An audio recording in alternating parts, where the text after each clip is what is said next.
that'll be enough of that. Thank you very, very much, Mr. Spencer. I enjoyed that immensely. Goodbye. Mr. Spencer, the pianist, really a very, very fine pianist. Paul Whiteman heard him play about 5 weeks ago and offered him a job as his chauffeur. But I guess money isn't everything with Mr. Spencer. But for a pianist, he really has a marvelous sense of humor.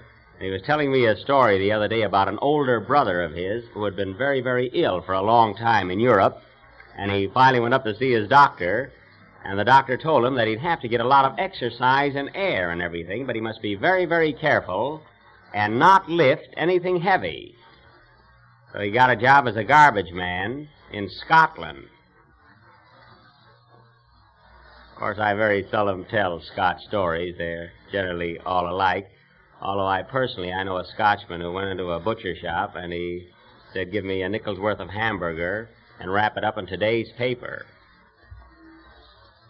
I told that story about 3 weeks ago in Philadelphia. I happened to be playing there, and the joke did very well for me. That is, those who were awake enjoyed it immensely.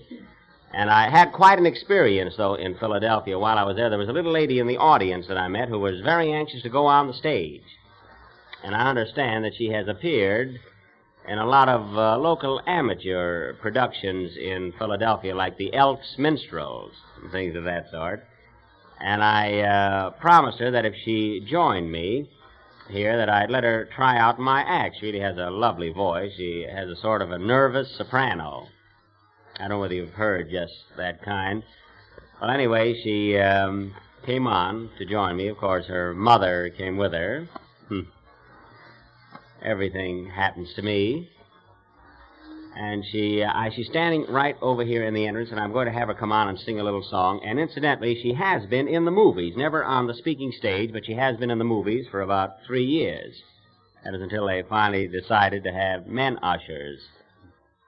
I'll have her come right on and sing a little song. She's cute. Marie, I want you folks to meet Marie Marlow, Miss Marlow, who going to do a little song for you. We've been kind of going around together, cute girl at that. We've been going around together for quite a while, that is, since she's been in town. And I've grown to be very fond of Marie, and I think she likes me, too. I don't know, you like me, don't you, Marie? Yes, I do, Mr. Benny. Certainly. Why should I be an exception? But anyway, I'm going to ask Marie to sing a very popular song, a little song called Mary Ann. And she does this beautifully. I'm sure you'll like it.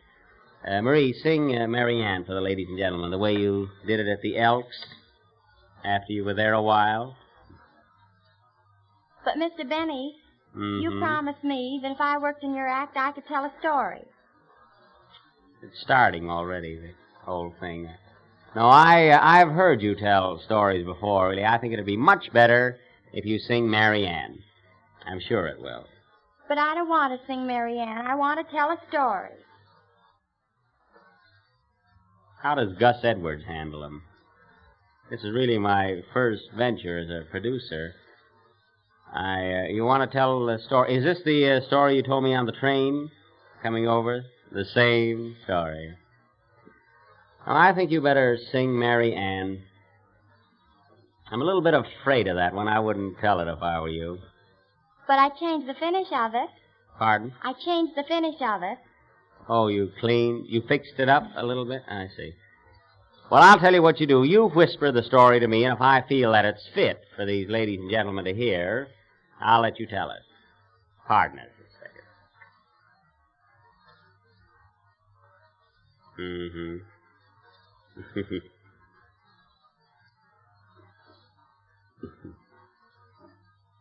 That's the story. The little lady will sing Mary Ann. I hope I've settled that. I doubt that I have. Well, Mr. Benny, if I can't tell a story, let me do my imitation. Oh, you do imitations, too. You do everything, don't you?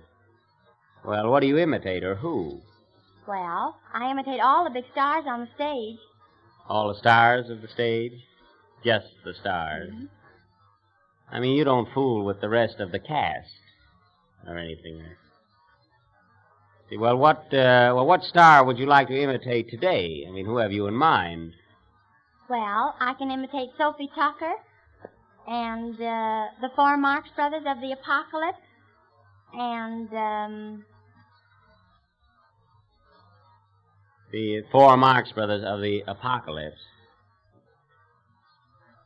Can't you do 3 of them today? No, you have to do the 4. I see. And I can imitate a pig. A pig? Mm-hmm. Well, that ought to be lovely. And see, the 4 Marx Brothers and a pig. Just one? You imitate just the one pig? No, I imitate 5 pigs at one time. 5 pigs at one time. That's marvelous. Really, I imagine that's rather difficult, though, being that each pig has his own personality. Well, maybe the folks would like to hear a pig today. You might pig it. Do you care to pig it? But, Mr. Benny, Mm-hmm. my best imitation is Florence Reed in the Shanghai Gesture. Florence Reed in the Shanghai Gesture. That's your best. Well, the funny thing, I've never seen Florence Reed. I imagine I'd enjoy that. Give us a little of Florence Reed in the Shanghai Gesture. This theater can be emptied in 3 minutes. Chinese, I imagine. Go ahead. I did not die. I survived. The pearl fishes of Cram, the nugget men of South Wales. Yes, I survived them all. Hate helped me. The devil helped me. I lived. What do you do besides imitations? Although that was awfully good of Florence Reed. Really, I enjoyed that very much. Funny thing, I've never seen Florence Reed. I won't have to bother going now at all. I mean, what else do you do in the line of entertainment? I can recite. Pardon? I can recite. I was afraid of that. You recite. Well, what would you like to recite? I mean, what poem or ode? Well, would you like to hear one of my poems? One of your poems? One that you wrote yourself? Nothing bothers you, does it? Well, maybe all right, I'll let you recite the little poem. But, Marie, wouldn't you rather sing the chorus of some popular song? I imagine the folks would rather hear something popular. No, I don't feel very well. I don't feel like singing. You don't feel like singing? Why? I have a pain right here. You have a pain there? Well, you have acute indigestion. Pardon me? I say you have acute indigestion.